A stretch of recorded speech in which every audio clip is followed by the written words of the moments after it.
Yeah. I know. Listen. We know this was not gonna be 162-0, nor was it gonna be 161-0 or 160-0. We are what we are, but guess what? We still over 500. It's all good. This series ain't going the way we probably wanted it to. It's going. And I gotta say, there's some encouraging things to think about this most recent game. I'm not gonna lie. A lot of my issue is dealing with pitching, but I ain't gonna get into that immediately.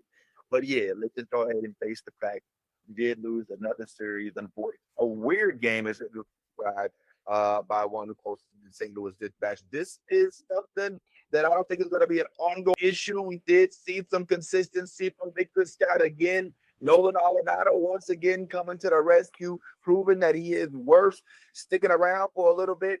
And yeah, I mean, so it didn't turn out the way we wanted, and then there's reasons for that. We'll get into all of that, but yeah, it's still early in the season. Let's not forget the Yankees are 3-1 right now.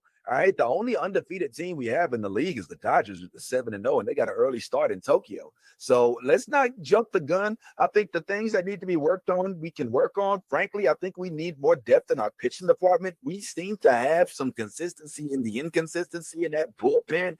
Ryan Helsley is the only one holding it down. I was singing the praises of Ryan Fernandez the other day, and man, I don't want to say I take it back, but let's just say he had a bad day yesterday. So yeah, let's go ahead and get into it. Let's discuss everything that went down, as well as a couple of the things going on in the league, and maybe get a little personal today. Let's go ahead and get into it. And my bad, I ain't switched the logo yet, but here it is.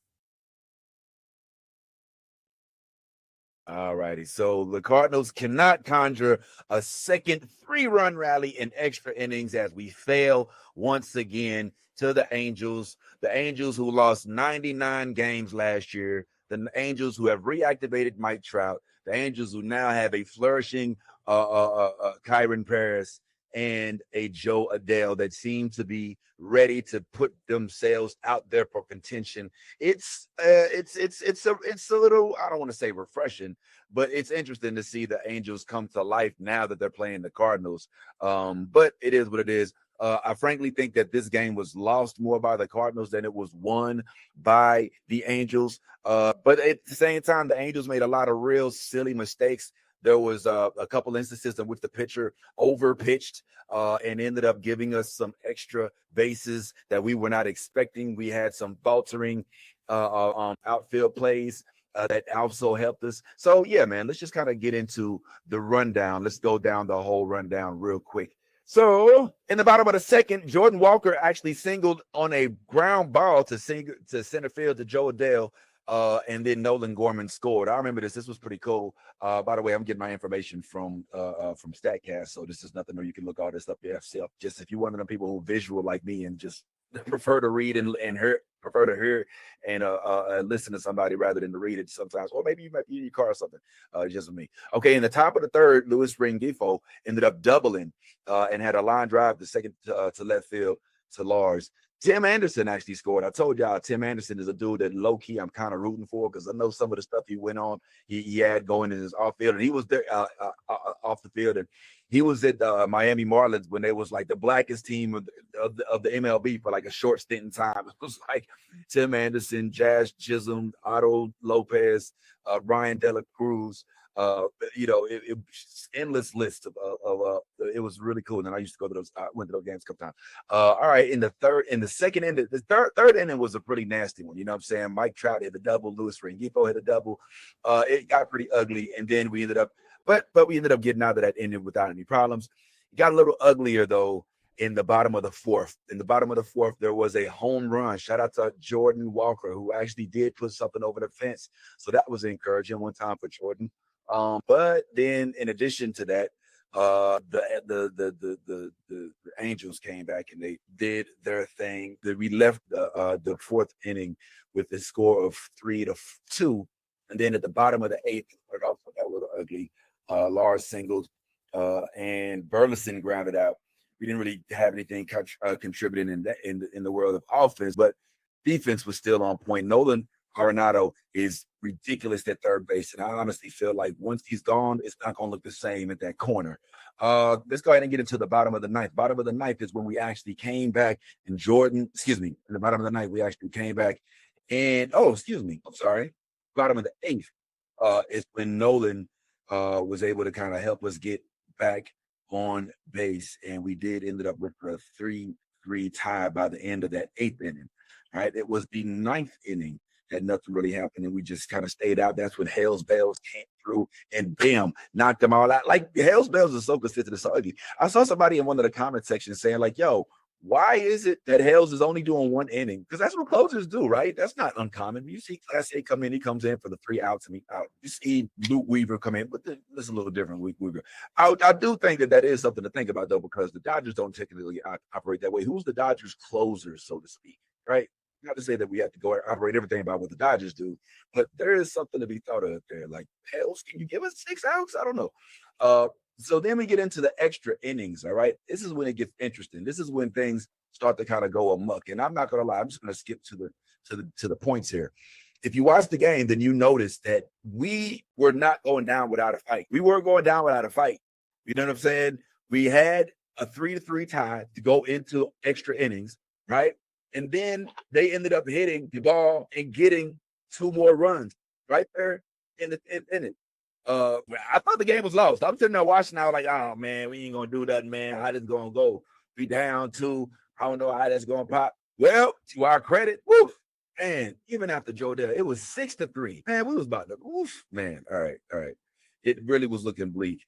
And then, thank goodness, Luke N. Baker, Uncle Lucan Skywalker comes through with the double, which is what he does, very consistent, coming in off the bench, giving us almost a guaranteed hit damn near every time he comes in later in the game and gets us 2 runs. Okay, so we like, oh, okay, whew, we have a chance. Is it possible? But it's still the 10th inning. We don't know. We really don't know. You know, if we don't get 1 more run, we lose this game. And that's how it felt like it was about to go down. But just as you think it's over, just when you think it can't get any better, who comes up to the bat? Oh, the boy was supposed to be traded the year before and actually delivers. The ball delivers. He comes through and he puts the ball in play. He gets our who was it that was offered? I think it was Michael Ciani. Yeah, we had put Michael Ciani on second. He had took Lupin Baker out as a pinch runner. And yes, he goes and scores. So now we are tied 6-6 at the bottom of the 10th inning, going into the top of the 11th. Like, what? He's still in this thing? Like, wow, okay.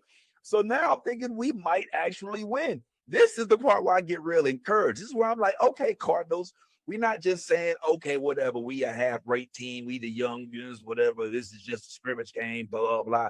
Nah, they was trying to win this game. I'm just, listen, as they should. I mean, obviously, most games, I assume all games they're trying to win. But you can't help but feel like some teams, when they don't necessarily have a lot of momentum or have a lot of hope, they don't necessarily put in a full effort. That's not what's going on with this team. They had multiple times within this game they could have given up, but they kept coming back, and I got to give them their applause. So shout out, man. Top of the 11 comes out, and it doesn't look too good. Kyron Paris ends up singling line right. And Tim Anderson ended up scoring. Didn't like that too much, so it ends up being 7-6, and then they end up getting a double on the ground with Yohan Moncada, or as I call him, Lacuna Moncada, or they call him Yomo. I don't call him nothing. I don't. He ends up. Okay, so this is the part that I think I kind of want to chat on. So it comes down to the 11th, and we've got runners on the corners. Did y'all see this? We got runners on the corner. I believe it was Tim Anderson, right? And then Mike Trout is up to bat, and we decided to walk Mike Trout. We give Mike Trout base, all right, on the mound. We've got Chris Roycroft, who's a right-handy, and they wanted to go righty-righty, but they walked Mike Trout. Now, let's look at some of the stats here real quick, okay? So if we pay attention to, I rarely look at the other teams, but let's look at some of these stats here. So Mike Trout, at that point in time, had been struck out. He took a walk. He had 1 hit, yes, but stat-wise, him versus Perry, who had not been struck out, who had only 1 at bat, but multiple runs, which makes no sense. He's for the last inning, obviously. This dude was hitting. And if you watch if you've been paying attention to the Angels, you'll notice that in the last couple of games, including the one in which they played at Busch Stadium, Kyron Paris has been low-key on fire. So to kind of say, you know what, let's go ahead and give the ball. Let's take it away from Mike Trout, who's still trying to find his way back into his consistency. Let's not be a highlight video for Mike Trout, and let's go ahead and take a risk with Kyron Paris, who's actually been putting the ball to the bat pretty good the last few days. That was the plan. I don't know how to feel about that. That's the part I'm like, okay, management. What are we doing, management? This dude right here struck out. He had way too good a game for him to come in, especially after we had a really good inning for the latter half of the game where nobody was taking any of this stuff. But hey, it is what it is, man. Sorry. I really can't help but feel like that freaking decision to take Mike Trout and put him on base and to give it to Kyrie. I mean, because Mike Trout fast, Tim Anderson fast. You know, I didn't like it. Hernandez had a terrible game. Hernandez did horribly. He had an inning was frankly a little embarrassing. If you look at his stats, So our actual Cardinals, if you look at it, man, look at Fernandez. Dog had 2 earned runs. This is in 1 inning. All right. This is in 1 inning. Croft. What the fuck? Hey, what are we doing? After Libby set it up so dope. Yeah, he had some runs, yeah. But 6 innings, you all damn near matched how many runs he had in 1 inning apiece. What are we doing? What are we doing? Come on, man. All right, look, you got to look for Lance Lynn to retire, for Kyle Gibson to get traded, for us to not have Kittredge no more. This bullpen is not it. This bullpen is not it. And I ain't trying to disrespect nobody, but tighten up, man. This dude just retired. Y'all let this dude retire. He could have went to the pen. I don't know. Maybe he want to go to the pen. I don't know. Let me not sit here and speak for him. But our bullpen looks really bad compared to the days of Chris Carpenter and Wayno and our traditional dope bullpen. I mean, this ain't it. I feel like our bullpen has lost our games for us the last couple games. We need to do better. Okay, since we saving so much money after we got rid of Goldsmith, since we trying to get rid of Arenado, what we gonna do with that extra money? John Moe, what we doing? All right, somebody get on the phone.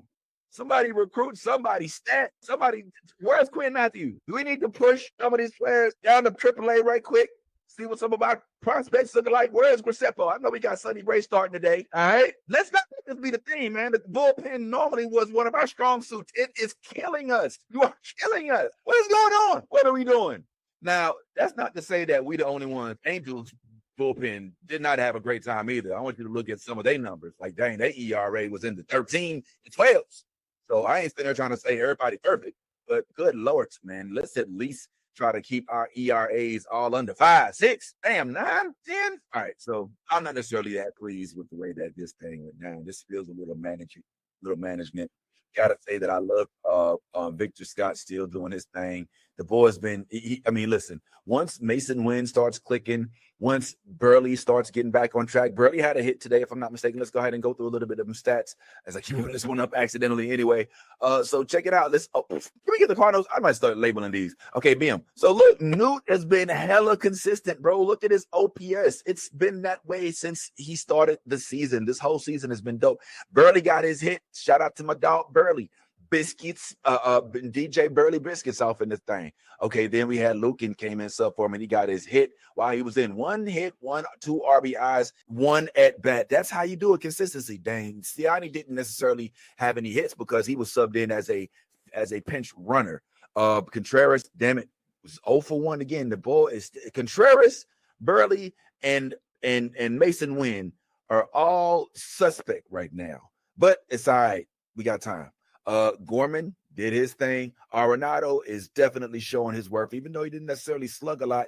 He did have his RBI. He only got struck out once. He was hit. He hit the ball when it counted in extra innings, and he had damn near the whole entire game to showcase that glove of his. He was all fuego. They was not going away from third base. It's like damn near everybody was a righty, and they went directly to Nolan. So shout out to Nolan for still holding it down despite the fact that he didn't necessarily have a huge offensive day.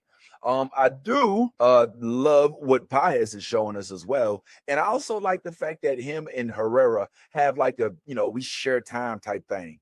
And they seem to be offensively both producing. And Paez had a wicked play. He threw out somebody second, and it was so immaculate. I love to see it. Now, this bottom of the lineup, man, we see Victor Scott, and I feel like they intentionally putting Victor Scott right up in front of Mason Wynn to encourage Mason Wynn to hopefully finally get himself back up the track, because we all know Mason Wynn is the kid's favorite. Who's your favorite player on the Cardinals? Mason Wynn.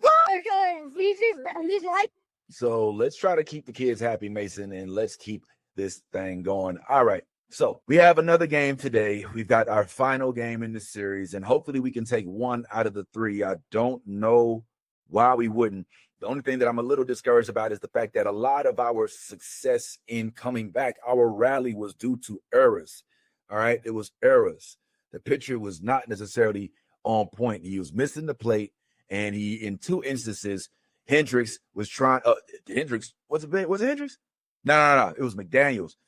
In two instances, McDaniels overthrew the catcher, and we ended up getting a couple extra runs because we were able to capitalize on those mistakes. We can't always count on mistakes, obviously, although it is in our best interest always to take full advantage of them when they do happen. But in this particular game, man, I feel like if it wasn't for those mistakes, we would have gotten whooped even worse. So let's just hope that we can function on full. Listen, and I'm going to say it. And I hate that I got to say it, and I don't mean this in the wrong way, and I don't mean this in no way disrespectfully, but is it time that maybe we consider having a lineup that possibly might give Luken Baker a chance to shine in place of Mason? Luken Baker has been consistent at bat, all right? Now, Mason is a shortstop. We need him for his defense.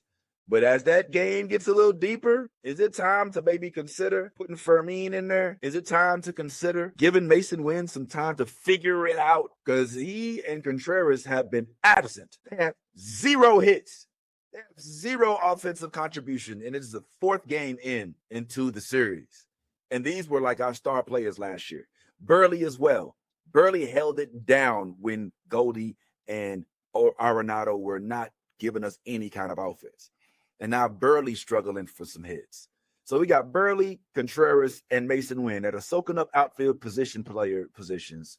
Not outfield, that are soaking up position player positions, soaking up the bench, and are not contributing offensively. While you got, on the other end of that spectrum, you got a hot on fuego Nootbaar who's literally out there collecting all the hits. And we have not put anybody out there to give the ball any. I mean, look, other than him, Nolan is trying. Both of them, Gorman and Arenado. My dog, Ivan Herrera, has been good, all right? It's really heavily fallen. Brendan Donovan has also been holding it down a little bit in the offense, and Pedro's been doing his thing, even though, Brendan's had some very interesting defensive plays. But Mason, now I did hear them say that, okay, well, he's been in slumps before. This is a thing. He gets it, and he's not worried about it because this is the type of thing that happens. And when it does, he always figures it out. So I hope that he gets to whatever that place is, that it gets figured out sooner than later, because it's not looking good already. Like, the fans are already turning on dude. And I hate to see that happen, man. It's never a good thing to see the fans turn on dude. And how do you know? You can just look right in the comments. One thing, every now and then, I like to look at the comments and just see what we talk about in the comments. So let's go ahead and do that real quick. Let's check out what we're saying here in this comment section. All right, man, no holds barred. Let's check it out. So it says here, could have left Helsley in, but 13 more pitches and this game would have been over in 20 minutes ago. This looks like it happened in real time. I'm sure you asking why. Why didn't we leave him in? But okay, look, that's not how baseball works. I mean, I'm not gonna lie. And this comment right here, this is a tough one to swallow, because let's keep it real. Ollie's on notice for right now, because there is a grooming Yadier and a looming Yadier and a looming Albert Pujols that are looking for management positions in the MLB. So Wynn need to figure it out, dog. Yeah, it's not a good look. It's looking like he's pressed too hard. Kid needs to relax. Yeah, man. How he's not sending Donovan there? Almost Donovan still intentionally walking. This part. Yes. Intentionally walking to get to a better than Kyron Paris. I don't know. I get that it's Trout, but it's not like Trout. It's like half Trout. It's not full. But I see Ryan Fernandez in the club again, horrible at locating pitches. All right, Fernandez had a bad game, but he's not that bad. Reminder not to pitch. All right. Oh no. Yo, look, the campaign to fire Ollie is upon us. Whoa. And why didn't we tag up and send our man third home? That part too. There was an instance in which Brandon Donovan was on third, and then Victor Scott hit the ball. Excuse me, Jordan Walker hit the ball out to the left to right field, and Brandon was too slow or too timid to run. If that had been Siani or maybe a pinch runner or something, you might have had that, but you don't know these things. And I feel like Donovan in that particular instance did hesitate. That's 2 times now that Donovan has unfortunately let me down. But it's all right, Donnie. I'm still rooting for you. I think that you're just, we're figuring it out. So yeah, everybody not too happy with Ali Marmo, not too happy with Mason Wynn, not too happy with Ryan Fernandez. But again, 4 games in. We got another game today with the Angels a little later. I got to stay pretty cool with season prime time as well. So I'm looking forward to that. He would get to that a little later. Now, as for some of the other stuff that's been happening in the world of Major League Baseball, such as what's happening with Jerks and Profar, I did talk about that on our other podcast, Stand Up Sports Bar, which you could also see on this very same channel at The Real Vince Taylor. And it has my friends, Black Ron, comedian Bo P, and my homeboy, that that's that's like my ace. We talking about everything pop theology. So yeah, if you want to hear more about this subject and why he feels like he didn't take it willingly, although it's like, how did you accidentally take it? Did they put it into your cream of wheat or something? You can tune in to that a little later. But as we close and we start getting ready at the end of this work episode, I hope I can get your life a little bit.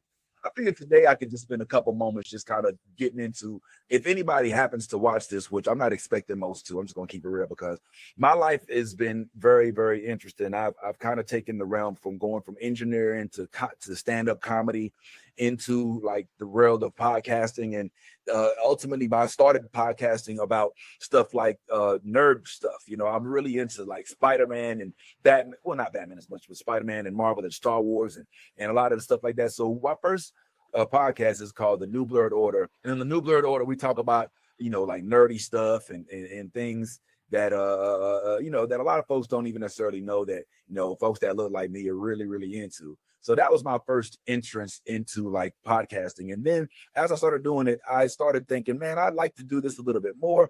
And I said I wanted to focus on things that I really like. And I really like baseball. I'm a Cardinals fan, die hard and true. So I wanted to talk about it. And I've been watching the games very, very, very, very, very, very, very much as of late because I stopped watching politics. I was deep into like the news and all of that. And I just decided to go on a news diet. And I shifted all of that energy into sports, specifically baseball, even though I've been a baseball fan all this time. Now with the subscription that I got to MLB Network and I'm able to just watch almost all of the games or listen to them or whatever, I'm like tuned in. I'm like almost literally obsessed. I still have my Spider-Man obsession. I still have my Marvel Star Wars obsession. You could definitely check this and you're into that every Saturday morning at 10 a.m. Eastern time. We go live and talk about Daredevil and all other stuff that's going on. But the reason this is happening is because a void was left in my life when I stopped being politically and communicatively active. Now, in addition to that, I also think that I'm just a weird dude, bro. Like I don't know many people like myself. And so some of this venture, frankly, is to seek out people to converse with. All right. I'm not looking just to be paid or to monetize. Like I literally just want to have a conversation about St. Louis Cardinals and baseball with people that are also genuinely interested in it. So it would be nice to be able to have a show and showcase and all that, but I'm not going to sit there and act like I'm an analyst. I'm not Skip Bayless. I'm not Stephen A. Smith. I'm definitely not Mad Dog Russo. I'm not Roflo. I'm not AJ. I'm not, I'm not none of those cats. I'm just weird old me. And it would just be cool to have a group of folks that I could see in the comments or that would pull up if I do lives that just like to talk about the stuff just like I do. I mean, I know stand-up comedy is my joint and this isn't necessarily the most comedic platform, but it's literally almost like is it a cry for help? No, but it is a cry for companionship. Perhaps I'm not looking to be on a dating app, but I would like to meet other Cardinals fans or at least other baseball fans, and dare I say it, other black baseball fans, because we are in rarity, in my opinion, right now. I mean, we used to be so deep into baseball when it was when a lot more of us were showcased, but now that it feels like basketball and NFL have usurped the attention of my community. I feel very lonely in this realm. And that's one of the reasons why I'm putting myself out here. So here I am on episode 4. Hopefully, I get better at this as we go along. Hopefully, we even gain a follower, subscriber, or just a friend or two on this journey. With that, I can just ask somebody to talk to you on this stuff because I'm really passionate about it. And I feel like I have the tools to make at least a little show of whatever. Like it's fairly exciting on days where I don't wake up extremely tired or get too lit before the show. But a couple updates real quick before I head out. I am planning to attend the Tigers game in June on Juneteenth weekend, along with Mr. Uh, uh, oh, oh boy, that's embarrassing. You